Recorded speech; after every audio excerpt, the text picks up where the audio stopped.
Hey everybody, welcome back to my channel and thank you for being here for another missing video. Today's case is frustrating.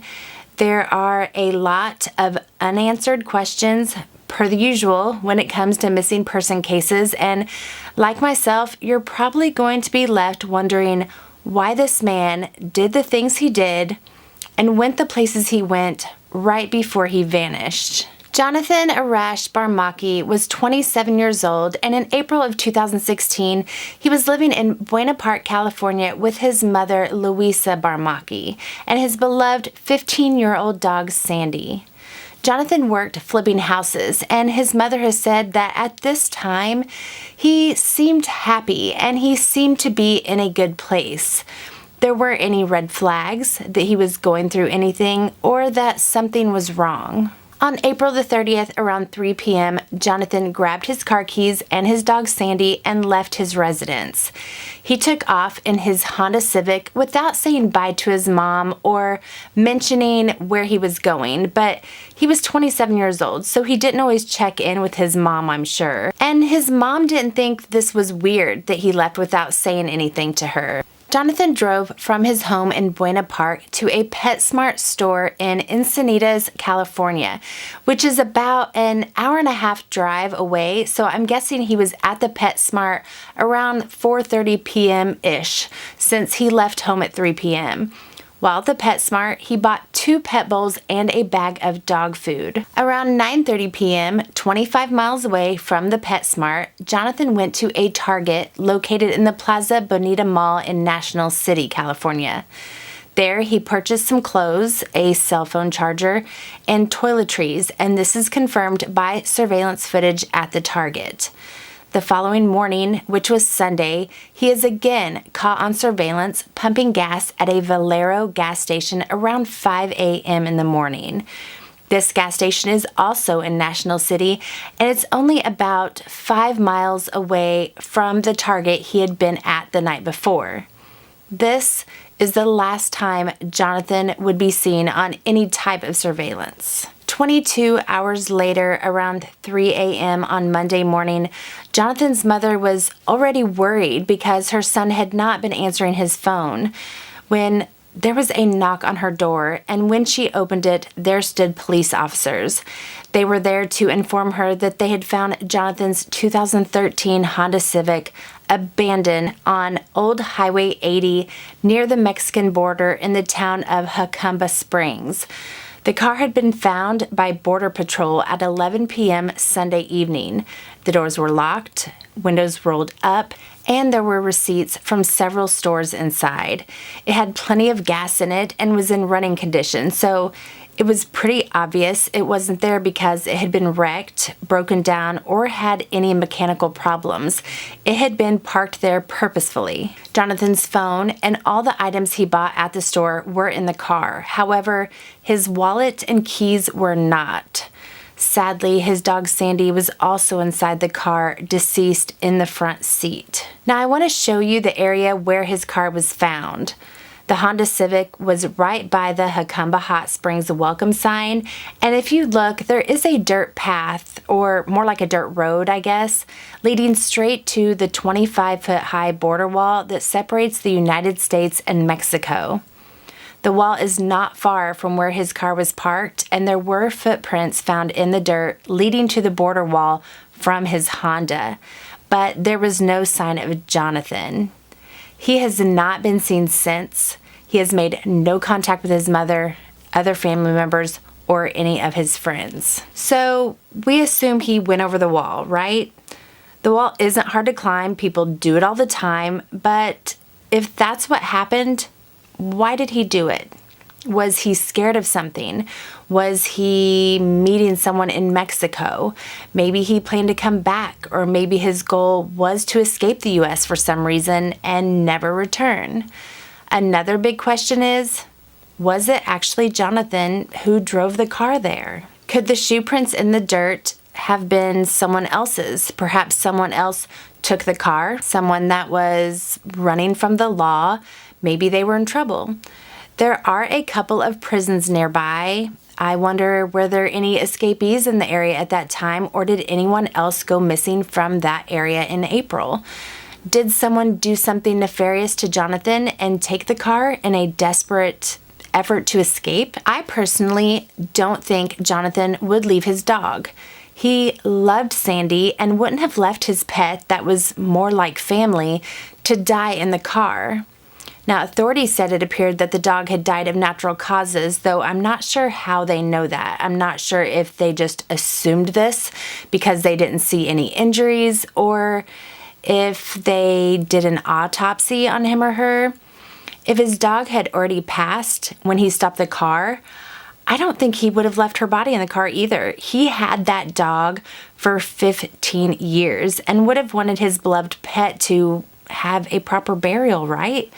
You know how it is. Your pets become a part of your family. You don't leave them behind, and when they pass, you don't just leave them laying there. Now let's rewind a bit to the previous day when Jonathan left home. Buena Park, where he lived, has both a PetSmart and a Target. So why did he leave his house and drive over 100 miles away to shop instead of going to the same stores closer to home? Was he avoiding running into people he knew? Did something happen right after he left his house to make him believe he couldn't return home for things he needed, like clothes and items for staying somewhere? Or maybe he didn't want his mom to see him packing this stuff up at home because then she would know something was up. So he decided to just go out and buy new. Or could he have been buying the items for someone else? Was he helping someone? Was he helping someone sneak into the U.S. or out and wanted to make sure they had the things they needed? Also, what was he doing between the time at PetSmart, Target, and the Valero gas station? A significant amount of time passed between each stop. There are about 5 hours unaccounted for between his stops at PetSmart and Target, 7.5 hours between him being seen on the camera footage at Target and then the Valero gas station. Then 18 hours after he was seen pumping the gas there, the car is found 73 miles away in Jacumba Springs. What was he doing in all that time? Was he going to other stores? Was he meeting with people? Was he sleeping in the car, staying with someone he knew? Did he get a hotel room to sleep in and use cash to pay for it? I don't believe they found any hotel charges on his credit card statement or proof that he had gone to any other stores besides the ones we already know about. Is it possible he was involved in some kind of illegal activity that none of his family and friends were aware of and he ran into some trouble? The area in Jacumba Hot Springs where they found his car is very rural, and it wasn't an area that Jonathan was familiar with or frequented. Why did he go there? Was it simply to get to the border? I would like to know if tracking dogs were brought out to see if his scent was picked up there where the car and footprints were found to, prove it was actually Jonathan. Were casts of the prints made and compared with shoes he was known to have owned? I don't think so. I know the Border Patrol is pretty active in that area, so maybe they weren't too concerned because they see people sneaking in and out all the time. If his cell phone records were checked to see who he talked to that day, that info has not been released, or at least I couldn't find it. We know or can assume that he planned to use his phone that day, or at least wanted to make sure it stayed charged up because he purchased a cell phone charger at Target. Yet the phone was left inside the car, which tells me if it was Jonathan parking the car and jumping the wall, he did not want to be tracked. If it was his plan to cross the border, why would he scale a 25-foot fence when you can go 3 more miles down the road where the fence stops and you can just walk around it? There might be a little bit of barbed wire there, but that is not hard to get over either. Maybe he didn't know there was a break in the fence, but if he had researched that area beforehand and planned to go there, he would have been able to see that on a map. Which reminds me, I wonder if he had a computer that they could have checked to see if any internet searches had been done that would give clues on his plans. But it's quite possible none of this was planned and something drove him to think he needed to leave as soon as possible. Suicide is also a possibility, but like I said before, his mom said he seemed like he was in a good place. Jonathan didn't have any history of depression or mental illness. People can hide how they're feeling, though, and be very unwell on the inside while they're portraying something very differently on the outside. Jonathan is 5 feet 11 inches tall and 185 pounds. He is of Persian and Hispanic descent, has brown hair and brown eyes. Now, in a lot of his pictures, his hair looks kind of reddish brown to me, and I have seen it described as red in some articles. He was last seen wearing a black t-shirt, dark blue sweatpants, and Converse shoes. In the surveillance video from the target, he seems to be wearing a gray pullover as well. Jonathan also wears eyeglasses. So many unanswered questions. Jonathan is still missing and his disappearance has been deemed suspicious. There is a website where you can see pictures of Americans in Mexico that could possibly be missing people, and there have been a few pictures of the homeless there that people have thought might be Jonathan. But his family has looked at these pictures and say so far none of them are Jonathan. I will link that website in the description box along with the Help Find Jonathan Barmaki Facebook page. Jonathan's mother has said that her biggest fear is that somebody hurt him or somebody has him. My heart goes out to her and all those that love him. They are worried.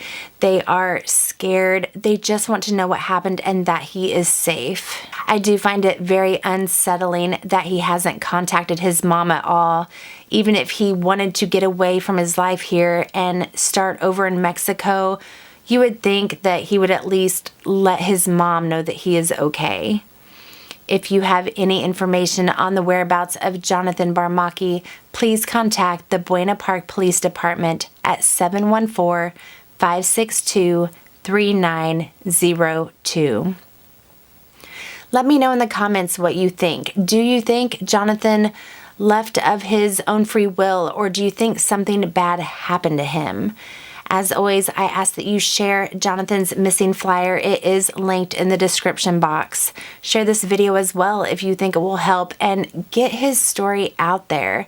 I mean no harm in doing these videos. I am simply trying to spread awareness on the missing cases that need more exposure. And if you would like to support me, please give this video a like so I know it's being seen, and I would appreciate it very much if you would also hit that subscribe button. I post a new video every single week. The link to my entire missing playlist should be on the screen now.